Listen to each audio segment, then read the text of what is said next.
thumbs up. Okay, I've got a couple of people. It's about 2 o'clock. I'd love to start on time to be respectful of all of our schedules. Keep on coming in. You won't miss anything. We will send out slides and a recording afterwards. But we're thrilled to have you today here at Region 2's new member orientation. Excuse me. We are recording this just for you all to know. Throw in your name or where you're coming from in the chat so we can get some energy bubbling. We do have the chat function. You can always, we welcome conversation, questions, anything in there. We will have a Q&A at the end. So, and someone will be moderating that. I see Elizabeth, another teammate. So we're all coming in. Thank you. Thank you. So my name is Sarah Fisher, and I am the host for today. So you will hear me for the majority of it. However, everyone on my team will show their face and give their voice as well. So you will hear from them. And we are honored to have another NNLM member who will be sharing her own experience of working with our team and professional development awards. I think I've got someone from my team who is helping me out with the chat. Anything exciting in there? I'll just let them come in at any time. But today's presentation, got a quick agenda for you. I'm going to go through some acknowledgements. We'll go through the network of the National Library of Medicine. We will welcome you to Region 2 and the Regional Medical Library. Then we will have our honorable guest, Lisa Davis, who will present about her Professional Development Award. We have a time for question and answers, and then our contact information, which everyone is chomping at the bit for, I'm sure. So here we go. Land acknowledgements, which are an honest and historically accurate way to recognize Native communities. Presenting land acknowledgements recognizes histories that have been systematically erased, and the Native peoples of this region include the Etowah, the Kiowa, Santee, Edisto, Nachikuso, the Wasamasa people. And then Region 2 RML recognizes the Native communities of the land on which we live and work here in Charleston, South Carolina. And we commit to remaining mindful and to use our work to support the health and well-being of all people, including Native communities. Next, we have labor acknowledgements, which recognize how historically much of the substantial economic development in a geographic area or industry resulted from the unpaid labor and forced servitude of people of color, specifically people from Africa. The Region 2 RML acknowledges that much of what we know of this country today was possible because of the labor of enslaved Africans, their descendants, immigrant workers, impoverished people, domestic workers, and others. We commit to remaining mindful and to use our work to support the health and well-being of all people, including those whose labor has been historically exploited. We are Region 2 and in the Southeast, so we do have a specific and a special connection here with both land and labor acknowledgements. We also have community agreements that our team holds ourselves to in meetings of this kind and any others that we host. And so we'd like to share these community agreements with yourselves. Of course, take on what you like and perhaps share what you use as well with your organization. So take care of yourself. No one knows everything. Together we know a lot. Let's make space and take space. One mic, one voice, understanding the difference between impact and intent, respect confidentiality, and always be curious and respectful. And these are adapted from GLSEN's guidelines from respectful GSA spaces. And we will include, as I said, these slide decks as well as the resources for you after today. Before we get any further, let me tell you a little bit about the NNLM. And so here is a bit of our hierarchy. You'll see the top curly Q, which is a scientific designation, of course, is the National Institutes of Health, otherwise known as the NIH, which is the nation's leading research agency. And you'll see the second curly Q, the NLM, which is the National Library of Medicine, which is the world's largest biomedical library and houses a print collection and also produces electronic information resources like Medline Plus, a fan favorite, as well as PubMed. And you'll see the third curly Q is the NNLM, which is the network of the National Library of Medicine. And that is us and our team here at Region 2. And we are one of the 7 regional medical libraries. We are headquartered here in Charleston, South Carolina at the Medical University of South Carolina. And we are the NNLM Region 2.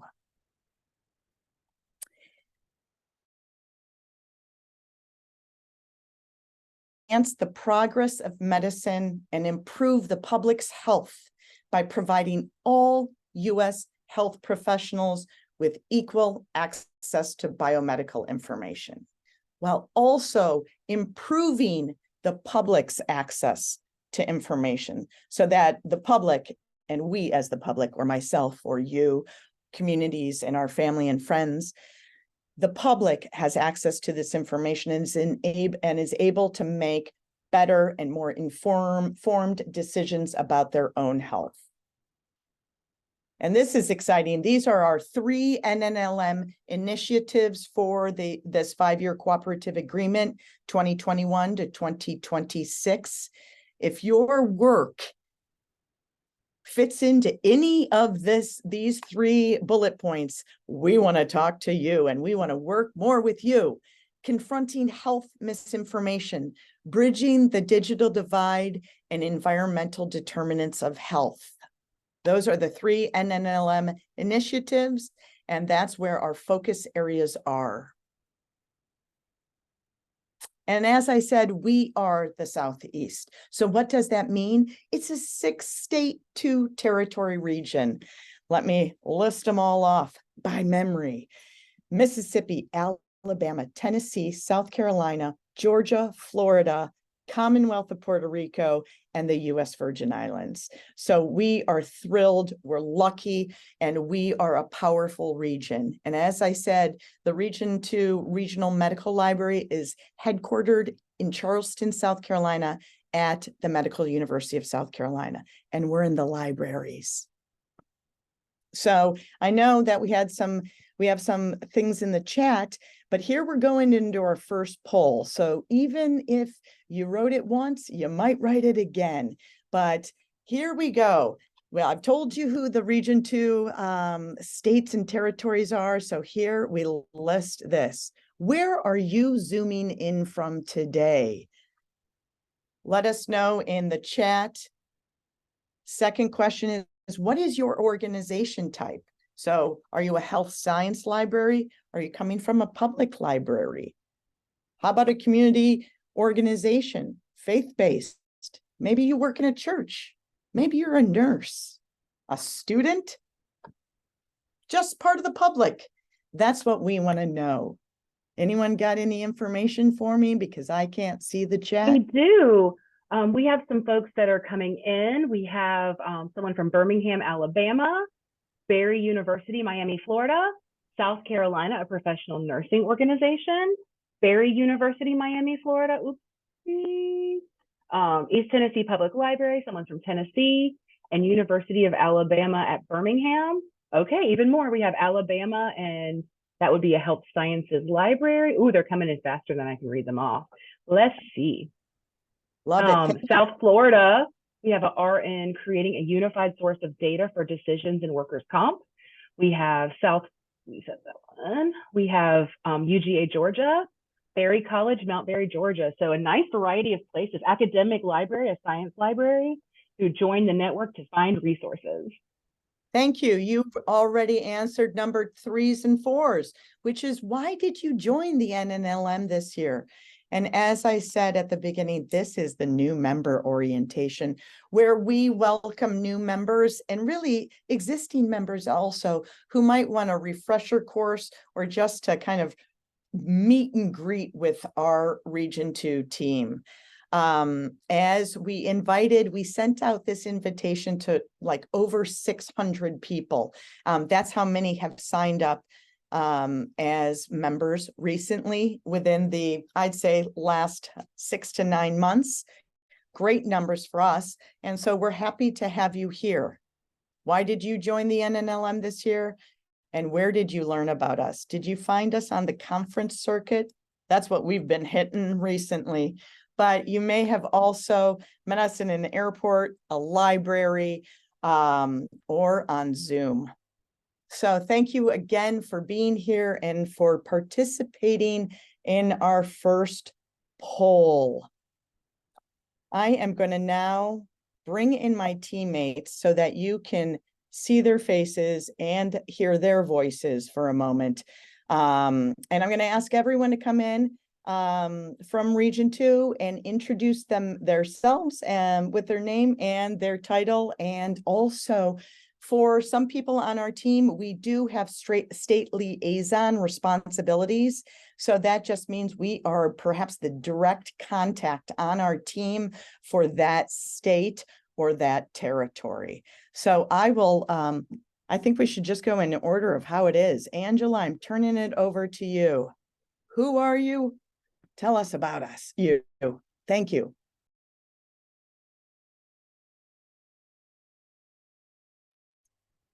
You're muted. I can read your lips though. She just said, I'm sorry. I'm sorry. Well, this is Angela Hayes, grant administrator, waving, but I have it. Sorry. Angela Hayes, grants administrator, brand new to the team, very excited to be here. Thank you very much for having me today. If I can do anything to make things easy for you, please reach out to me at any time. Thank you, Angela. Hi, I'll go next. Yeah, thanks, Sarah. Thank you, Angela. I'm Lauren Jackson. I'm the executive director for the Region 2 Regional Medical Library. I'm so glad that y'all are able to join us today. In addition to being the executive director, I'm the liaison for the Commonwealth of Puerto Rico and the U.S. Virgin Islands. Thank you. That is our administrative team, and we are still seeking a program coordinator. Here is the strategist team. I'm the first person. So Sarah Fisher here again, community engagement and outreach strategist. And my state liaison responsibilities are for the entire state of Florida. Well, hello, I'm Daisha May. I'm the technology and communication strategist, and I'm the state liaisons for Alabama and Mississippi. Hello, my name is Elizabeth Roth, and I am the research and data science strategist on the team, and my liaison state is the great state of Tennessee. Hi, I'm Deborah Trugden Livingston. My pronouns are she, they. I'm the user experience and education strategist, and I'm the state liaison for Georgia and South Carolina. Thank you. Thank you. That is our team. And we are welcoming Daisha and Angela, who are the twoest newbies to our team. So welcome them and a warm welcome from us. So what does a day in our lives look like when we come to work? Well, here's just a quick rundown of some of the things that our team does. We host monthly webinar series, which you will find out which one is this week later on in today's presentation. We publish a monthly newsletter called The Pulse. So that may be where you learn about our monthly webinars or also what classes are being offered. Next, we post on social media through, it used to be known as Twitter, it's now known as X, but we'll have to update that. Facebook and LinkedIn. We teach national NNLM classes, and I know Deborah, our colleague, is teaching Beyond the Binary right now. We coordinate DocLine. We travel to exhibit and present at conferences. We assist subawardees with project implementation. We participate in NNLM working and planning groups, which means committee work for all of us out there who do committee work. We also recruit and lead 4 Region 2 governance boards. You will hear from Lauren and myself later on about 2 of those governance boards. And we are always seeking member feedback and doing continuous quality improvement projects. Now, conferences and exhibiting, this is where you may run into us live and in person. We've got a pretty busy schedule, just a couple of conferences here that we've been at probably in the last, let's say the last calendar year. So the Joint Conference of Librarians of Color, Tennessee Library Association, the Medical Library Association Conference in Detroit, National Black Nurses Association, which was in Atlanta this year, Association of Rural and Small Libraries, also known as ARSL, the Mississippi Library Association, the Southern Chapter of the Medical Library Association, and we just returned from the South Carolina Library Association in Columbia. And this picture is with a previous subawardee from Georgetown, South Carolina, and this is at the Joint Conference of Librarians of Color. Who are Region 2 members? We asked you to put your information in the chat, but here is some data-driven information. So public libraries make up the largest portion of our membership, and we want more public libraries to join. So if you know a public library, tell them about us. Academic institutions, healthcare, government, public health, community-based orgs, churches, faith-based organizations. There's always an other somewhere, and that's everything that fits into it that doesn't fit into another category. Also associations, so professional associations, as I said, faith-based orgs, and least but not, the lowest but not the least is K through 12. So we want to do more with K through 12. So that gives you a quick idea of where our membership falls, and we are always recruiting for new members to fill in all of these different categories and more. And what do you get with membership? It's no Apple Pay, nothing, but you do get amazing things for it. So if you sign up, here you go.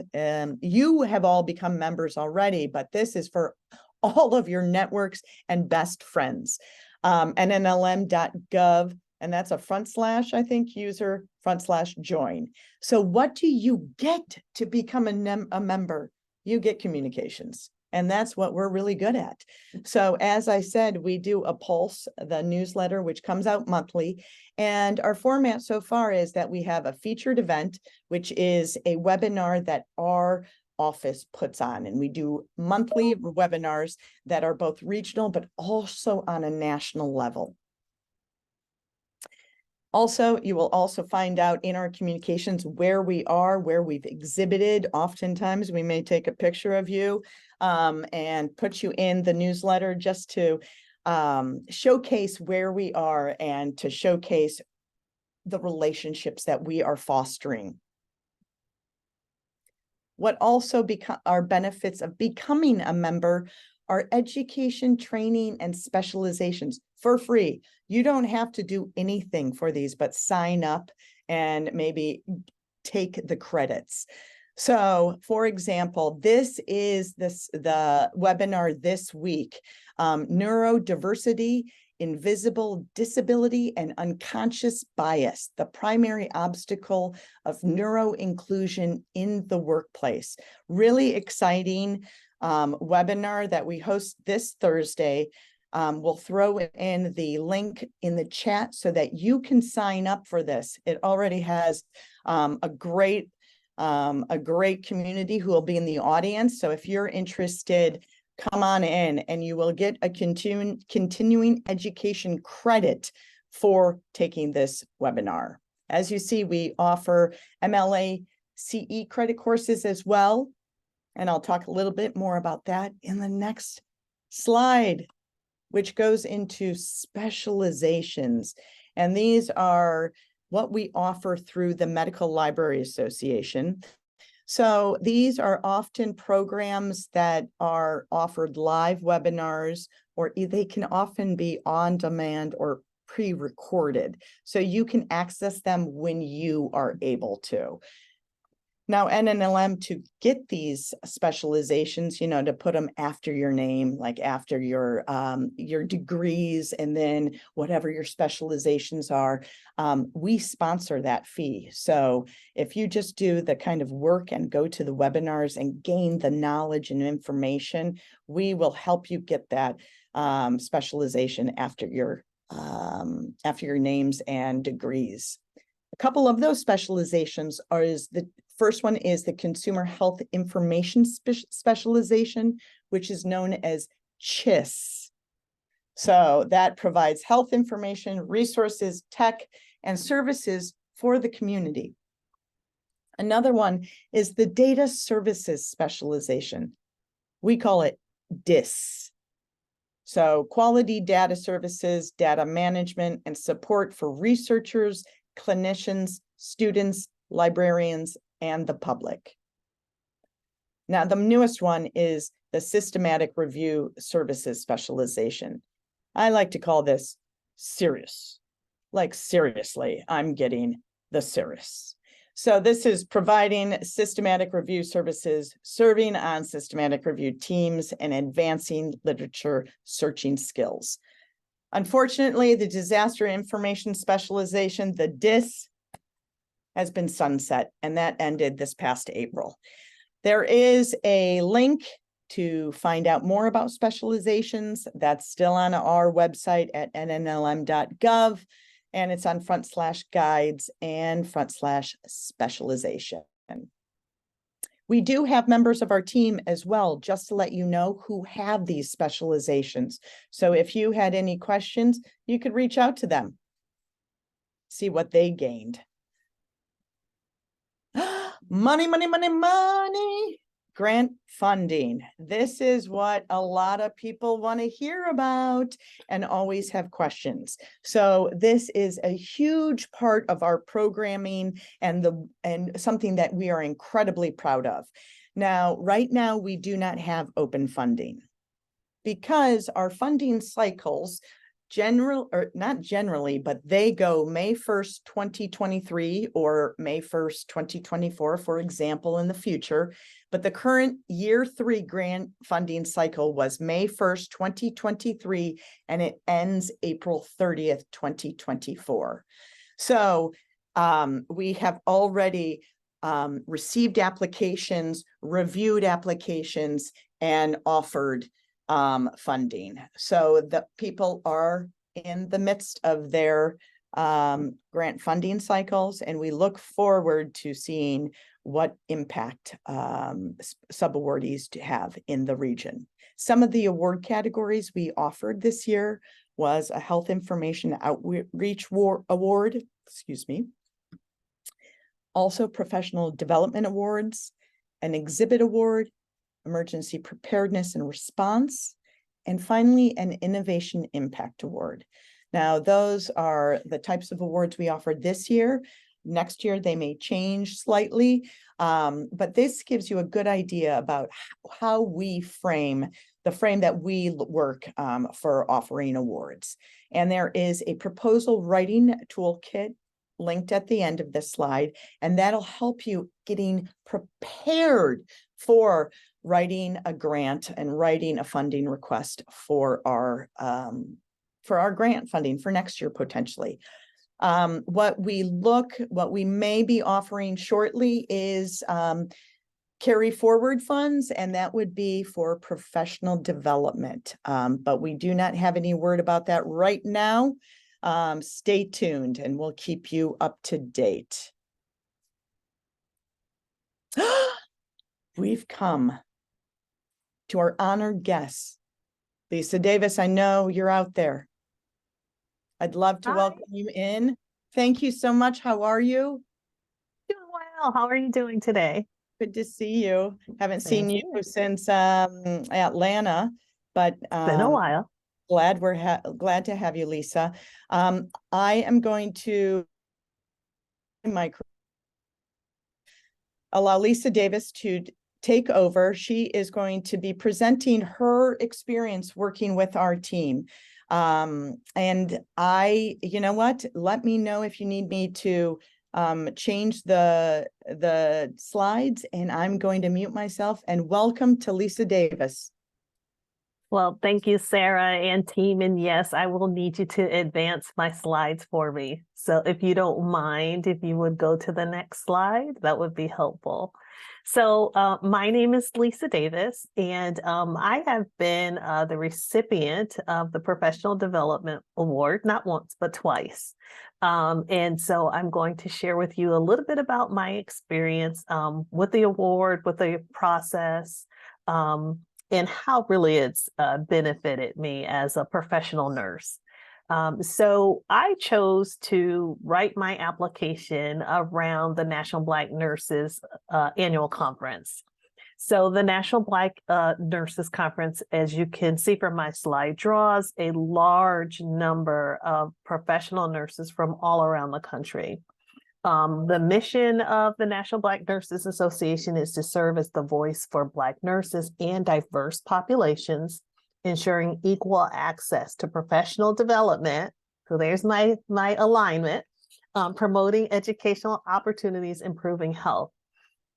And I'd also like to say, when we're talking about professional development, when we're talking about educational opportunities, also being able to hear nursing scholars, nurse researchers use timely and accurate data and information. The information that we gain at these conferences, again, help promote health equity in underserved populations. Again, nurse researchers, clinicians, other healthcare professionals are presenting, as well as students. There are podium and poster presentations available. You can see the theme of this year's conference, which was held in Atlanta. And the National Black Nurses has 114 chapters in 34 states across the country. I was the past president of a chapter in Connecticut, started a chapter in Columbia, South Carolina in 2019 as a founder and president, and now serve as the treasurer, the immediate past president and treasurer. So just to give you a little bit of background about the conference, and I would encourage any and all of you to attend. The sessions are so varied. There's something for everyone. And I just wanted to kind of give you a little glimpse of some of the topics. And so I have the program booklet with me, but there's some that talk about doulas, the role of doulas in maternal mortality, maternal and infant mortality.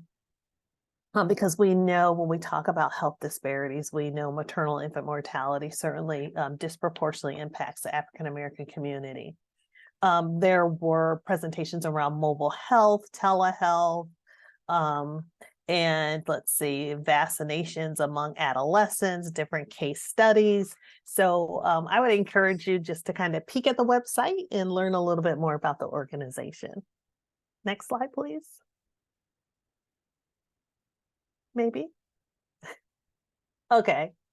So there were some key sessions that I did select to attend. So one of the ones is HIV in the African-American community.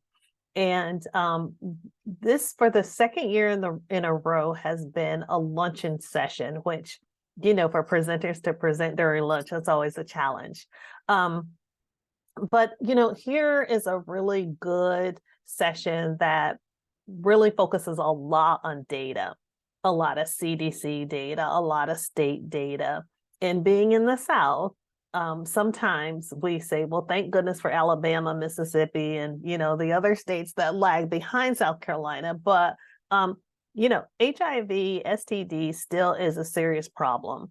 And although, we have quite a bit of federal funding, and we are making an impact in the community, it still reaches far into the African American community. And I was trying to pull up a few stats before I started.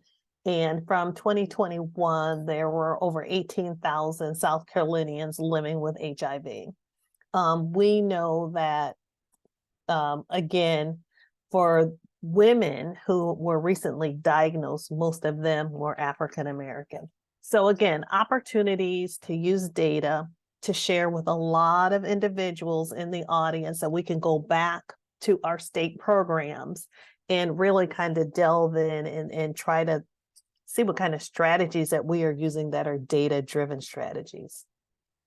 Another session that I attended was called A Creative Approach to Nursing Workforce. So this takes a little bit of a different turn because it's not a disease-specific session. If you've been part of the healthcare system, you know that we've had a nursing shortage. And with COVID, a large number of nurses left the workforce. Some were going to retire anyway, and some were just impacted by COVID and just, left the workforce altogether. And then we had the challenge with travel nurses, who were making substantially more than some of their counterparts who were working within a healthcare system. So the National Black Nurses, and this will not address the immediate shortage, but we have to think long term. And how do we prepare the pipeline? How do we have a qualified, diverse pipeline that will help us address the nursing shortage, because it's only predicted to get worse? And some of this also stems from lack of faculty, lack of clinical practice sites. So it's kind of a little bit of a domino effect here with what's going on in nursing. So the National Black Nurses has started what they call a mini nurse academy. And our chapter was a pilot site. So I was able to speak a little bit during the conference about our pilot site. It is an elementary school, and we have 3rd, 4th, and 5th graders, 20 of them after school. And we're talking to them about healthcare and professions in healthcare, mainly nursing, but not just nursing. We had 3 modules that we went through with them over the course of about 12 weeks. One was about the healthcare delivery system and what is that? But being able to talk to them about that in language and content that they can understand. Then we had some practical hands-on things for them. We did hands-only CPR with them. We had a surgical nurse come in and we set up sterile fields with them. They donned and doffed PPE. They had teddy bears and dolls, and we had plastic knives and forks, and we were doing surgery. And then we talked about who's who in the operating room. So who was going to be the surgeon, who's going to be the scrub nurse, who was going to be the nurse anesthetist. And we described what these roles do, and they actually acted those out. We had a session on social determinants of health, and we talked about access to food.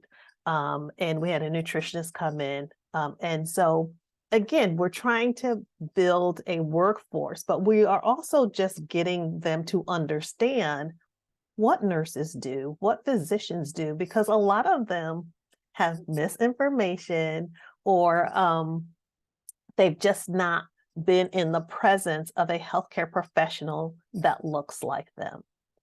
So the last session that I wanted to highlight was a session that I did on grant writing. And every year we have what's called the President's Institute. And the Institute is it's really a full day session. And it's for the presidents and vice presidents of every chapter of the National Black Nurses. So this is really meant to be an educational and skill building session for leaders. So I was asked to present on grant writing, grant monitoring, tracking, that sort of thing.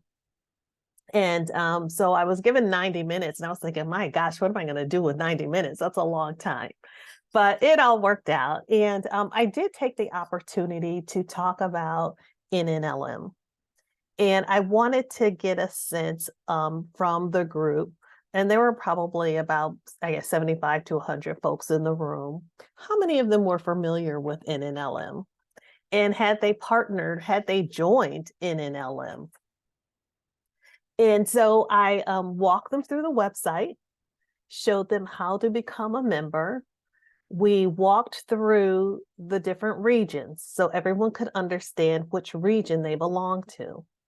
And then I showed them how to access funding for their region on the website and showed them some some practical examples. So there were some regions that had an open announcement, and then there were some that were closed. So I showed them some examples from each, but really how to navigate that website and also how to navigate the resources that are available through NNLM.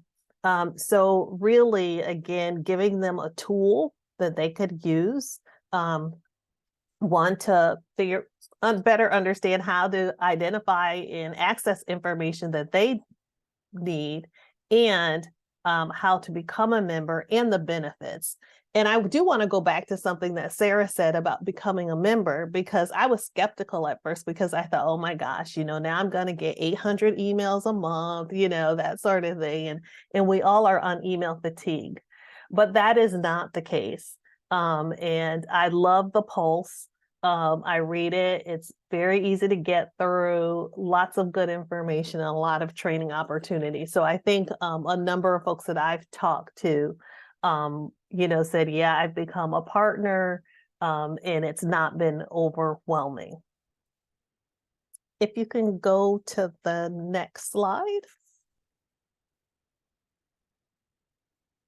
So for me, the Professional Development Award was very timely. I am in a unique role in my 9-to-5 job. I do not have nurse in my job title or my position description. So I am more of a healthcare manager. And so in the past, I'd been attending the National Black Nurses Conference on my own time and on my own dime. And so when I was made aware of this professional development opportunity, I thought, this is something that I really wanted to find out more about and to see how it really aligned with keeping my toe in the nursing profession, networking with nurses, learning about best practices, learning about how nurses are taking data and they are making strategic decisions. They're initiating programs and projects. So that was a true benefit for me.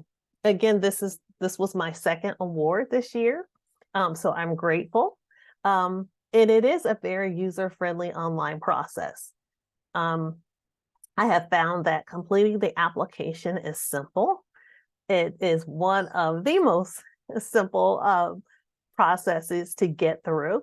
And I know that if I have questions, I can always, call someone or reach out to Lauren or Deborah, and they are always responsive. And I think, Sarah, you talked a little bit about timing as well, of when funds are available and when they're posted. And so I find that I normally put in my calendar a little tickler to myself to check the website, every, 3 or 4 months. Because there are times when it's been oh good, I just saw it just in time, and then there have been those oops, I missed it. And so I have to remind myself, and I believe some information is also in your newsletter. So that's another great approach to getting the message out. It is a reimbursement approach to funding, so we do have to put the expenses up front, and then we will get reimbursed for our expenses. Again, it's okay, a fairly easy process. And I would just maybe like to ask that maybe there's a checklist or something. I'm a checklist person. So, maybe at reimbursement time, have you submitted the W-9? Have you submitted this? Have you submitted that? Because I feel like sometimes, maybe I thought I submitted something, but I didn't. And, I have to submit it again. And so I'm a checklist person. And so any way to make that process about the forms that are needed after, I think would be helpful. And then again, submission of the final report. So I always go back to my application. What did I say that I would do as a result of receiving the award, and then just go in and complete the final report, which again is very user-friendly. And I try to complete the report as soon as I return, so that, I'm not trying to recall what happened or did I meet my objectives. And the last thing I do want to say is that being a part of the Midlands of South Carolina Black Nurses Association, we've also had the opportunity to work in the space of some other awards. So we have received the Exhibit Award. We've received another Professional Development Award for a webinar around diversity, equity, and inclusion. And I have worked with another region, and we received a Health Outreach Award. And that was in collaboration with 3 other nursing organizations. And the last thing that I would say is that for any of the awards that, besides professional development, well, even with one of those, I always say to folks, look for partners, look for collaborators, don't go in alone. Because I feel like we can do more with others, and it's a way to maximize resources, be more efficient with the resources that we have. And so we're always looking to collaborate with others. And even with the Black nurses, when I presented at the President's Institute, that was one thing that I stressed: collaboration, collaboration, collaboration. And there are a lot of us working in this space, doing some of the same things that I think we can do better together. So thank you so much. And again, I appreciate the award, and I appreciate seeing you all exhibiting at the National Black Nurses Conference. Thank you so much, Lisa, for the excellent work that you are doing and the excellent work of the National Black Nurses Association. It's always you're always a bright spot when I'm at the NBNA conference, which has been in Atlanta and Chicago, and we'll see what happens next year if it's in Florida or so. So thank you again for being a huge promoter and part of our PR team, Lisa Davis. Thank you so much. We are so proud and lucky. So I know this is such an exciting new member orientation. That was such a good, I feel really proud of us. So that was such a great way for you all to hear about how it is working with us, and especially for a PD award. And a lot of the information here is for members to learn about what we do and how we can help. And I saw we might have had a question. Was there, Deborah? Did you have a question for me? I just wanted to let you know that Lisa kindly let us know in the chat, and I thought, well, it was timely in everyone's mind, that the conference for the National Black Nurses Association will be in California in 2024. So thank you for sharing that with us, Lisa. Thank you. It switched places, so good to hear it's in California. So, and collaborations, really, that was a great presentation. So I have nothing else to add on that one. But I would love to turn it over to you, Lauren, to talk about your advisory board. Sure, sounds good. Thanks, Sarah. So I'm going to tell you all a bit more about our regional advisory board. As Sarah mentioned for us earlier, there are two main governance boards that we have in Region 2, and this is one of them. So it's RAB for short, or RAB, and I'm the chair of this board. Elizabeth Roth also serves on it with me as part of the working group. That's the Research, Data, and Science group. So we have diverse representation across our region, right? Our 6 states and 2 territories that are represented on this board. We're in year 2 of this governance board currently, because we got started with the governance boards about a year into our first grant cycle. So we're a year behind our overall grant year, which is year 3 for the overall RML for Region 2. But throughout Region 2, we have different, members who work in public libraries, who work in academic libraries, public health workers, community-based organizational workers that form that board.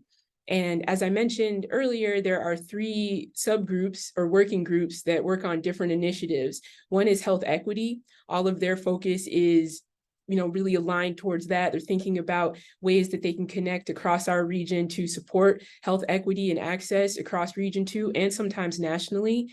Also, we have values and implementation. This group is really helping us with focusing more on DEIA throughout our region in terms of thinking about our programmatic approaches and other types of topics that are important related to this, especially in the Southeast. Right now, one of the initiatives they're working on has to do with censorship and book banning. They're actually planning a possible unconference, which is where people show up online and decide what it is that's most pertinent to them that they want to talk about censorship and book banning, since it's happening so much right now and is a hot topic, and things that people are especially dealing with in the K through 12 schools and also in public libraries. The last working group is Research, Data, and Science. And actually the point person for that is Elizabeth for that working group. And they're really thinking about how people can get connected more in terms of members throughout our region to, having data resources and knowing how to use them effectively. We know that there are lots of libraries and institutions that don't have access to a data specialist. And so how can we leverage the resources that we have and share in an equitable way across our region so that more folks can get that access as needed? So, their mission is really to advise in the planning, implementation, and evaluation of what we provide. That's the way it's written into our proposal. We meet about 4 times each grant cycle, so about 4 times a year. And we have an annual commitment, so we'll be open for new members that any of you would be welcome to join or reach out to in February. So it's an annual commitment, and some folks decided to stay on.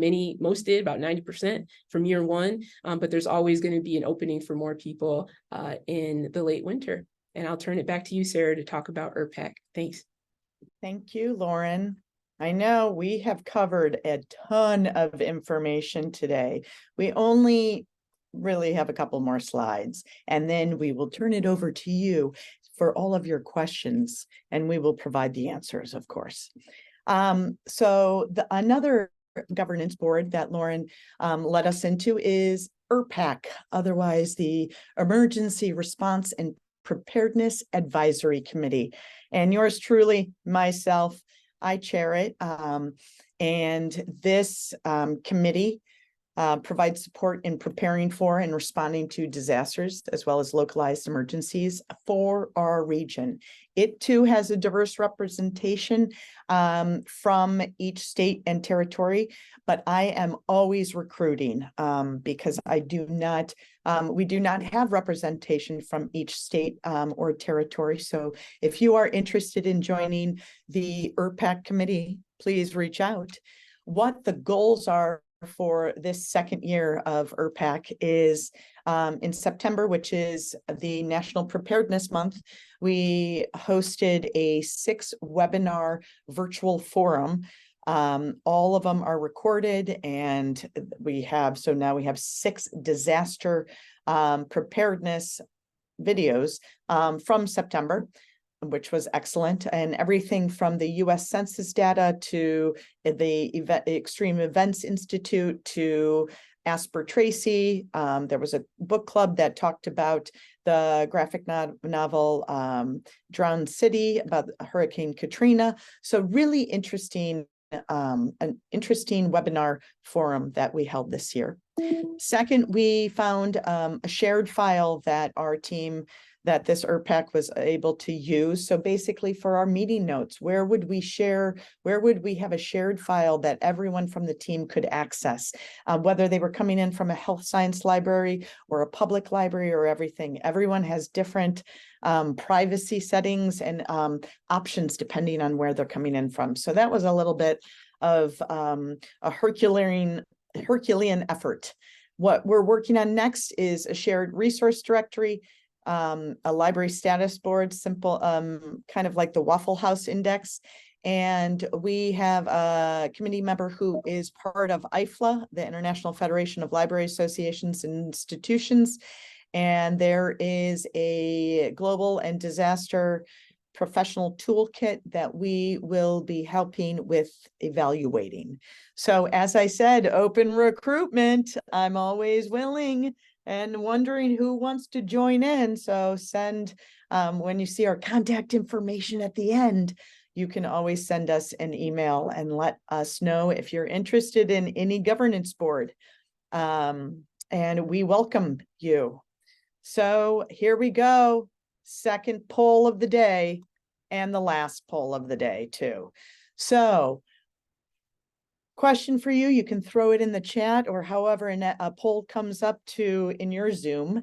What NNLM initiative interests you the most? So we talked about those 3 initiatives: confronting health misinformation, bridging the digital divide, or environmental determinants of health.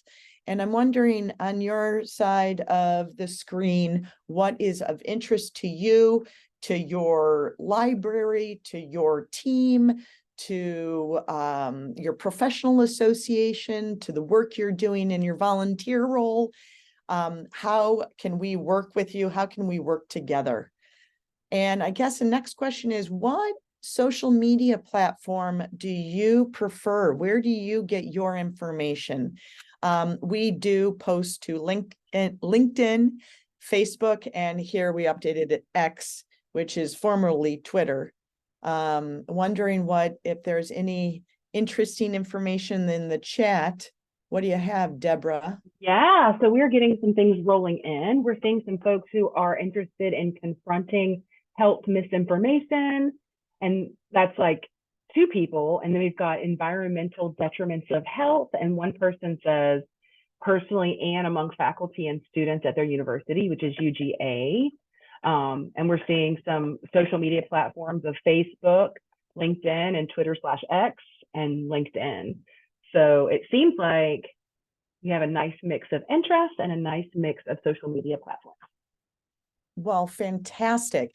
And if those topic areas, if confronting health misinformation, if you have specific areas that you want to target, let us know, because we determine programming, webinars, a lot of educational offerings based on the feedback you supply us. Just like, remember, Lisa Davis said she'd love to have a checklist for that final thing. That's feedback that we are taking back to talk about. So we're rounding things out. So I want to offer you all the space for questions and answers. Do you have any questions for us? Can we provide any answers for you? Throw them into the chat. You can take yourself off of mute, raise your hand. We'd love to hear from you.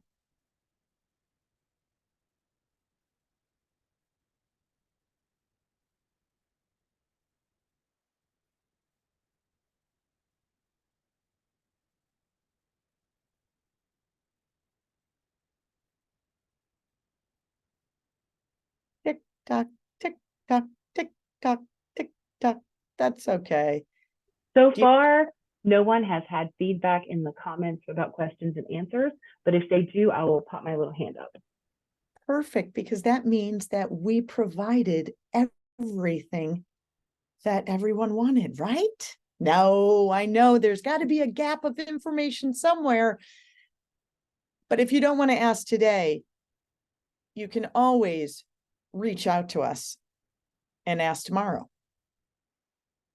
Here, we are on Facebook, LinkedIn, and Twitter, now known as X, at NNLM Region 2.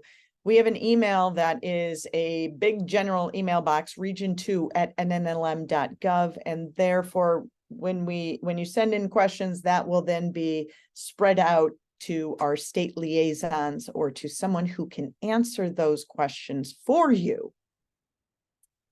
I've got last minutes, last questions, last voices, last compliments. Yeah, I'd like to chime in, Sarah. Sarah, I want to thank you for being our host today and for leading us through these slides. Lisa Davis, thank you so much for your presentation. Folks, you can put in some reactions, some comments for Lisa, who did a great job on her presentation today. And thank you, Deborah, for fielding all of our questions and dropping the links in the chat. So every link that Sarah mentioned as we went through the presentation is there in the chat for you. And as Sarah mentioned, you will be getting these slides and the recording, as well as to folks who registered but couldn't make it today. So just want to thank everyone who was involved.